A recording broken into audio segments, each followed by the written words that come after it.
Hi everyone! So for today's craving, ayan, dahil midnight snack na po dito sa Australia, gagawa at magluluto tayo ng hot chips in Australia. Ayan, syempre, gagawa din ng all-time favorite na bubble milk tea. Ayan, syempre kung nag-craving ka, ikaw na gumawa para mas masarap, mas tipid ng onte. Binili po pala namin yan sa isang grocery store dito. Ay, ayan. Pakuluin lang at titimplahan lang ng syempre ng oil.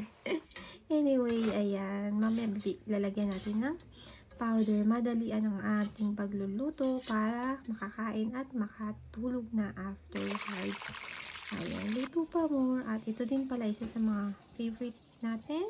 Ako, ang pork floss. Ayan, nakakamiss, no? At ito na nga ang sour cream at ang cheese na powder. Ayan, halu-haluin lang. Ayan, may instant hot chips na tayo. Ayun po, maraming salamat.